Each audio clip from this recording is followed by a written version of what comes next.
So I how was was the so night? How drunk. was the night? No, I was so drunk. I told him that see, I like met this guy like in like somewhere. Okay, like You had a good few you had a days good Tinder back. night, yeah. Yeah, and then he was like, okay, yeah. Then I told your story by mistake. Okay, Oh then my he's like, god, that's so dude. Why the fuck did you call block yourself?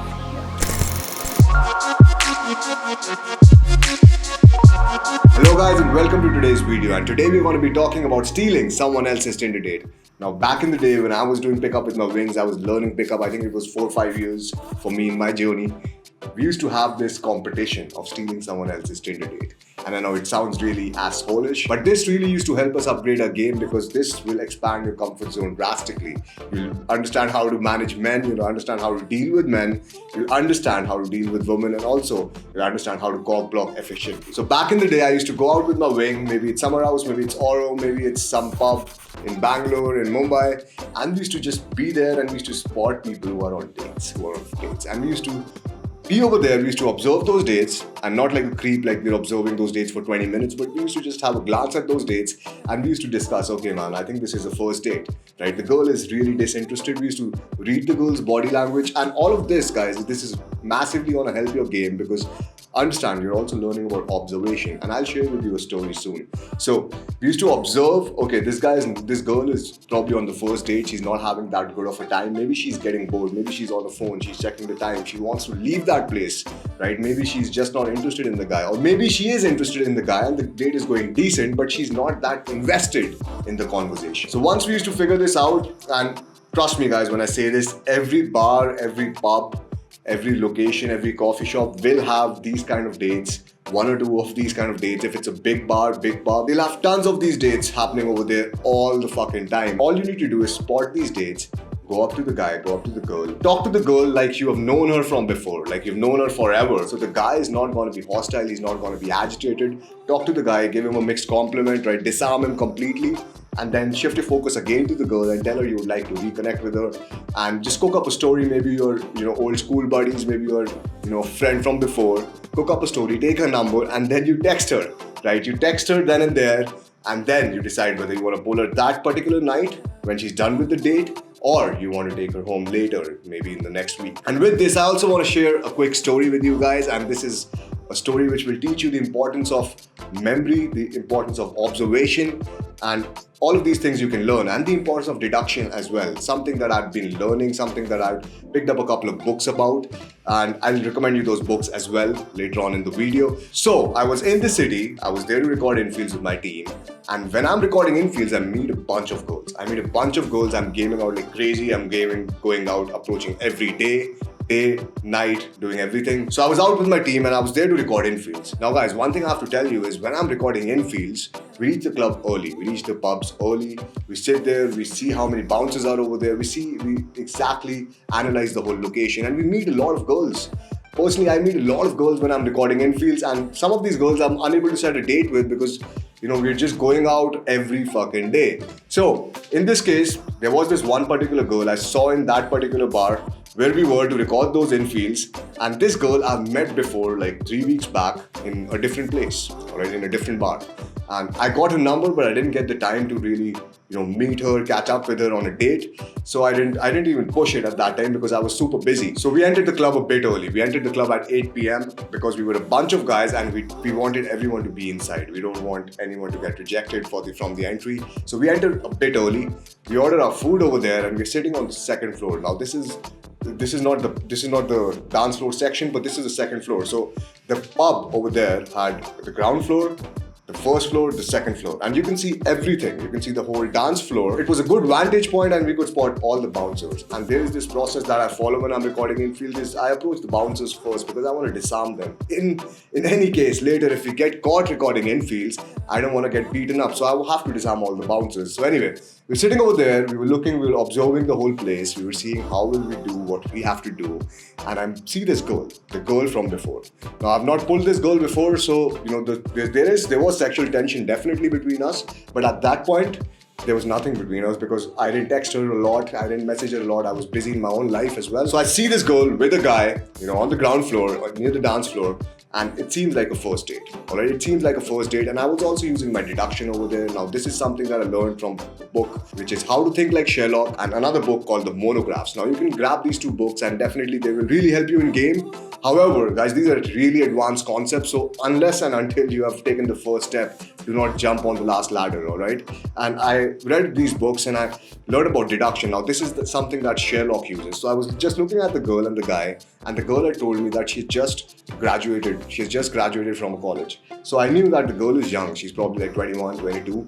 But the guy, right, he looked really old. He looked like 28, 30, and he had a very big beard. And the girl was doing something, she was studying something in which I'm sure that, you can't really have a beard in regards with personal hygiene. So I knew that the guy doesn't know this girl from her college, from a university. And the way they were acting, it seemed like it was the second date.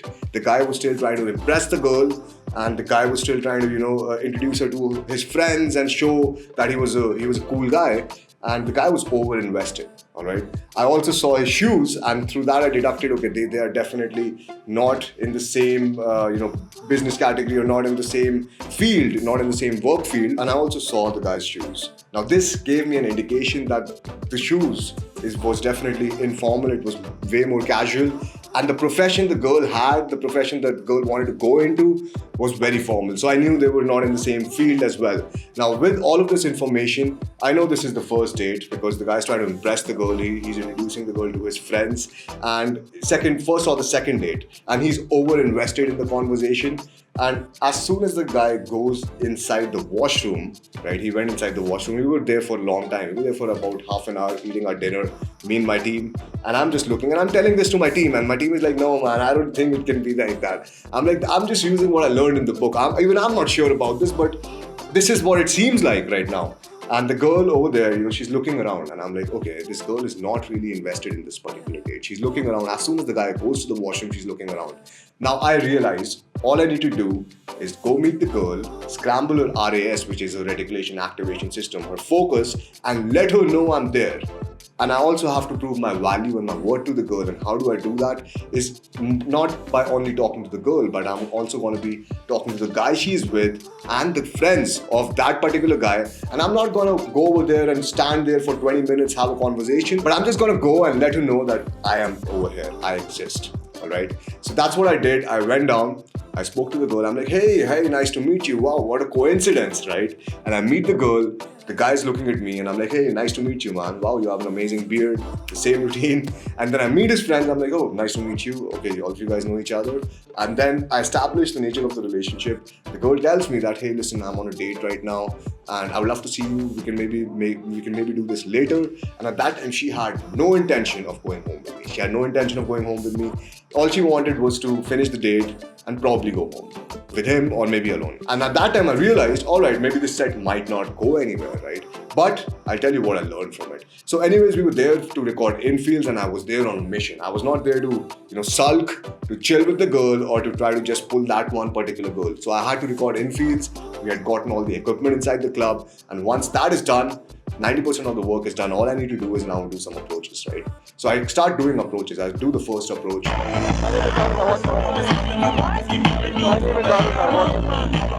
I do the second approach with another girl. You don't know name? What's her name? What's her name?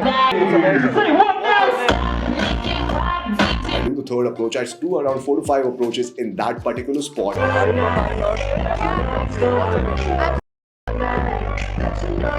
Are you the boyfriend right now?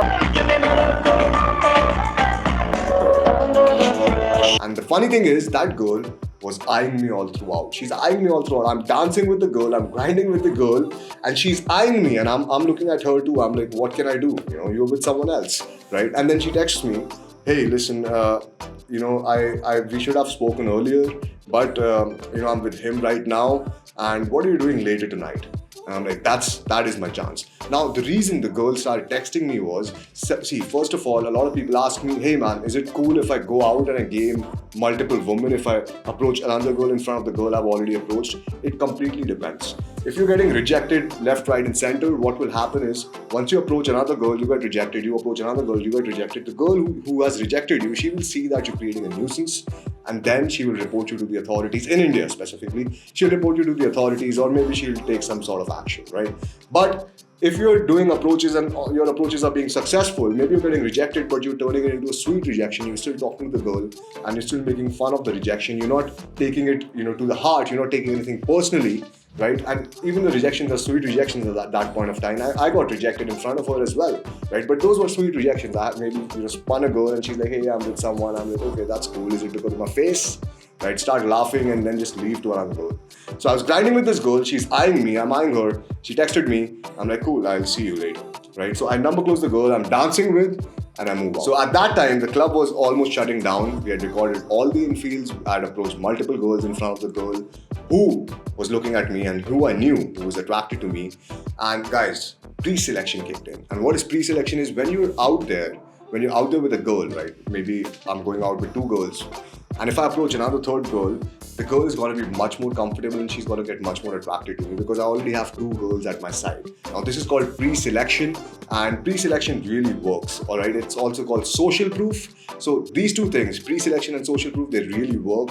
And a lot of people think that, hey, it's not polite if I approach another girl in front of the girl I'm already talking to. But the thing you fail to understand is you have to operate on another level, guys. You have to operate on another level. You can't think of it from scarcity mindset. You have to think of it from abundant mindset. Hey, I'm just talking to a bunch of people and I enjoy talking to people. That's the mindset that you should have when you're doing this. So I went out of the club.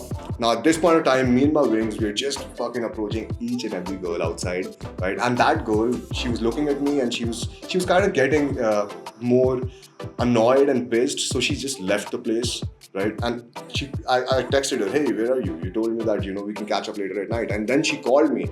She's like, "No, you were with some other girls and I was with some other guy. I didn't feel right and I just left."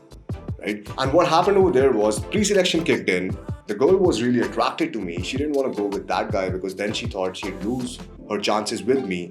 And the reason she gave me more value was because I was already with multiple women. Now that girl doesn't know that I'm going and approaching those girls. She doesn't know that I don't know these girls from before. What is a normal person gonna assume who's in a pub looking at you talking to other people? Okay, these guys know each other. That is what they wanna assume. But what do we think? In our heads, we are thinking, okay, if I'm approaching this girl in front of her, she's gonna find out I'm doing this weird black magic pickup shit. But that's not the reality, guys. The reality is no one knows what you're doing. It's only in your head. So go out there, approach multiple girls in front of different girls, but make sure if you're getting rejected, change the location. All right, change your location because you don't want to get rejected with 10 girls in front of 10 girls, because what will happen then is they will report you to the bouncers, to the managers, and they will kick you out. So take this advice at your own risk, all right? And pre-selection really works. So she calls me, she's like, "Hey, I'm just leaving, I didn't feel right. You're with someone else, I'm with someone else." I'm like, "Hey, where are you?" She's like, "I'm in the cab." I'm like, "Just wait." Okay, listen, stop it. I'm gonna come there, I'm gonna pick you up, and then we're gonna leave. Stop it, stop the cab. Tell him to stop on the left side.